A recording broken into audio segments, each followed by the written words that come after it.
For us, it was exciting, an adventure in itself, because we were going to Red China.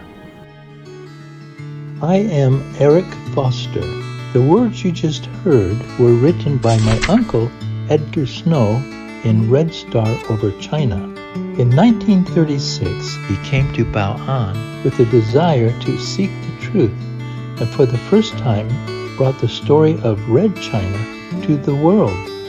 And today, I too have followed in his footsteps, setting foot in this land of Ya'an. Hi, nice to see you. Thank you. Thank you. 欢迎您再次回到延安。Oh, thank you. Thank you so much. 那咱们这边就是毛主席的旧居，也就是您姑父斯诺第一次和他见面的地方。Where Mao would sleep, and his office table looks like here, where he would be writing, and there's another table. And my uncle and Mao actually sat down here, and this is where Mao Zedong told my uncle about the Long March and on lots of other very important information. So we have some interesting pictures here. We're going to show you the location where this actually took place. That famous picture where Mao was standing, he was standing right here. My uncle was getting ready to take a picture of Mao, and there's a very important picture, his public relation picture for the West. And he was getting ready to take a picture, but Mao's hair was quite long. So my uncle said, "Hey, does somebody have a pair of scissors?"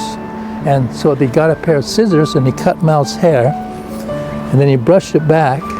And so he's going to take the picture again, but something still was not right. Oh, and then he had the idea.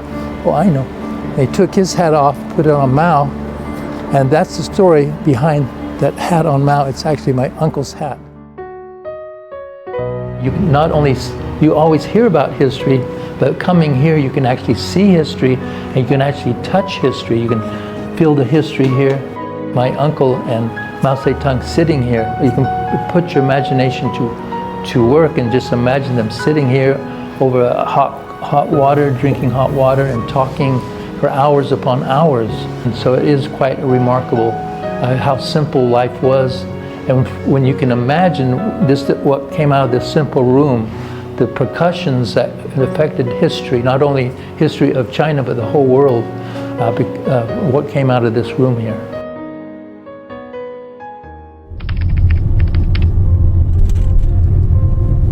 We're here right now. We're here where Mao Zedong and the Red Army marched through this. This is part of the Red Army Long March. And this is very muddy, this trail here. Before they came to Bao'an, and we got to look at the footsteps, look at the terrain, the water, the mud that they had to go through. And so that was very meaningful to see.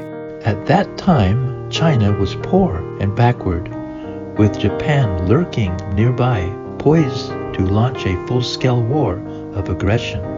Yet the corrupt nationalist government turned a blind eye, insisting on pacifying the country before resisting foreign invasion.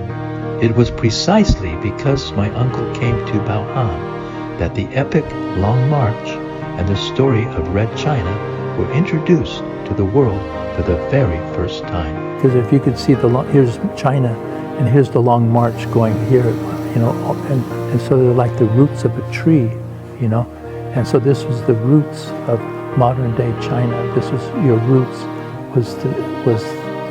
starting with the Long March, which ended up in Bao'an, and then ended up in Ya'an, and the tree grew bigger and bigger and bigger.